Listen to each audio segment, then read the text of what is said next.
ശംശായ്ക്ക് സ്തുതിയായിരിക്കട്ടെ. ഇന്ന് പിറവിക്കാലം രണ്ടാമത്തെ ഞായറാഴ്ചയാണ്. 2026 ആണ്ടിലേക്ക് നാം പ്രവേശിച്ചിരിക്കുകയാണ്. ഇന്ന് 4ാമത്തെ ദിവസമാണ്. ഈ പുതുവർഷത്തിൽ പുത്തൻ ചൈതന്യത്തോടെ ജീവിക്കുവാനും പുത്തൻ തീരുമാനങ്ങൾ എടുത്തുകൊണ്ട് മറ്റവർക്ക് മാതൃകയായി സാക്ഷ്യമാർന്ന ജീവിതം നയിക്കുവാൻ വേണ്ടി പൊന്നൂശു തമ്പുരാന്റെ പൊൻകരങ്ങൾ നീട്ടി അനുഗ്രഹിക്കാൻ നമുക്ക് പ്രാർത്ഥിക്കാം. ഇന്നത്തെ ദിവസം തിരുസഭ മാതാവ് നമ്മൾ ചിന്തിക്കാൻ നൽകുന്ന തിരുവചന ഭാഗം ലൂക്കായുടെ സുവിശേഷത്തിലെ 2-ാം അധ്യായത്തിലെ 41 മുതൽ 52 വരെയുള്ള തിരുവചനങ്ങളാണ്. ബാലനായ യേശു ദേവാലയത്തിൽ, അതാണ് ചിന്താവിഷയം. ആണ്ടുതോറും അവര് യേശുവിന്റെ മാതാപിതാക്കന്മാര് പെസഹാ തിരുനാൾ പങ്കെടുക്കുവാനായിട്ട് ജെറുസലേമിൽ പോകാറുണ്ടായിരുന്നു. പതിവനുസരിച്ച് അവർ തിരുനാളിന് പോയി. തിരുനാൾ പങ്കെടുത്ത് കഴിഞ്ഞ് അവർ തിരിച്ചു പോന്നു. അവർ ഒരു ദിവസത്തെ വഴി പിന്നിട്ട് കഴിഞ്ഞപ്പോൾ, തിരുനാൾ കഴിഞ്ഞ് അവർ മടങ്ങിപ്പോന്നപ്പോൾ ബാലനായ യേശു ജെറുസലേമിൽ തങ്ങിയത് അവരറിഞ്ഞില്ല. അവൻ യാത്രാ സംഘത്തിന്റെ കൂടെ കാണുമെന്ന് അവർ വിചാരിച്ച് ഒരു ദിവസത്തെ വഴി പിന്നിട്ടു. ബന്ധുക്കളുടെയും പരിചയക്കാരുടെയും ഇടയിലൊക്കെ അവർ അന്വേഷിച്ചു നോക്കിയപ്പോൾ യേശുവിനെ കണ്ടില്ല. അങ്ങനെ അവർ യേശുവിനെ അന്വേഷിച്ച് തിരിച്ച് ജെറുസലേമിലേക്ക് അവർ ചെല്ലുകയാണ്. അപ്പോൾ അവരെ കണ്ട കാഴ്ച അത് പ്രകാരമാണ്. അവർ ഉപാധ്യായന്മാരുടെ ഇടയിലിരുന്ന് അവർ പറയുന്നത് കേൾക്കുകയും അവരോട് ചോദ്യങ്ങൾ ചോദിക്കുകയും ചെയ്യുകയായിരുന്നു. അവന്റെ കഴിവിൽ, അവന്റെ ബുദ്ധിശക്തിയിൽ അവരെല്ലാവരും അത്ഭുതപ്പെടുകയാണ്. യേശുവിൻ്റെ അമ്മ അവനോട് ചോദിക്കുകയാണ്, മകനെ, നീ ഞങ്ങളോട് ഇങ്ങനെ ചെയ്തത് എന്ത് എന്ന്. അപ്പോൾ യേശുനാഥൻ പറയുന്നൊരു ഉത്തരമുണ്ട്, ഞാൻ എൻ്റെ പിതാവിൻ്റെ കാര്യങ്ങളിൽ വ്യാപൃതനായിരിക്കേണ്ടതാണെന്ന് നിങ്ങൾ അറിയുന്നില്ലേ? അവർക്ക് ആ യേശു പറഞ്ഞത് മനസ്സിലായില്ല. അവർക്ക് അതിൻ്റെ പൊരുൾ മനസ്സിലാക്കാനുള്ള ആ ഗ്രാഹ്യം ഇല്ലാതെ പോയി. അതുകൊണ്ട് മറ്റൊന്നും അവർ മറുപടി പറഞ്ഞില്ല.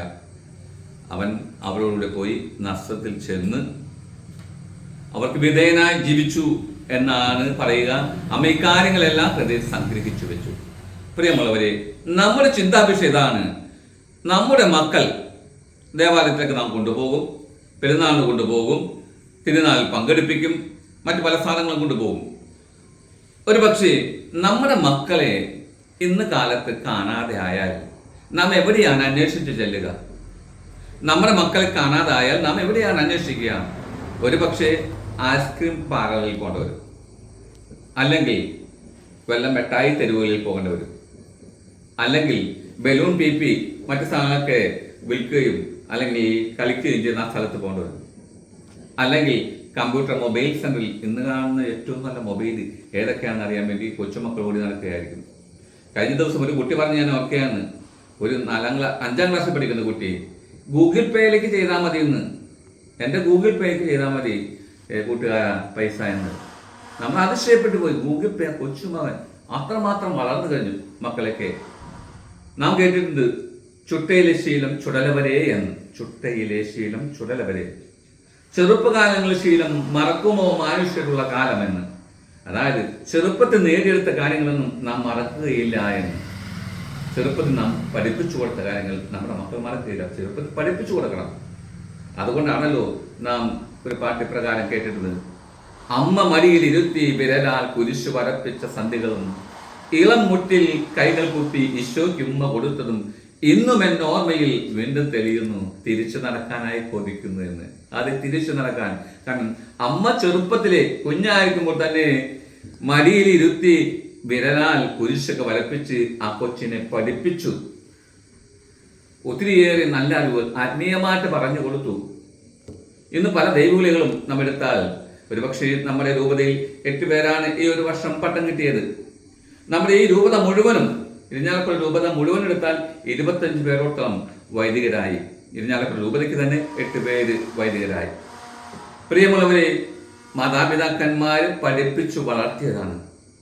അമ്മ വിരലാൽ കുരിശു വരപ്പിച്ച സന്ധികൾ, അതൊക്കെ ഈ മക്കളുടെ മനസ്സിലുണ്ട്. ആത്മീയമായിട്ട് വളർത്തിയതിന്റെ ഗുണമാണ്.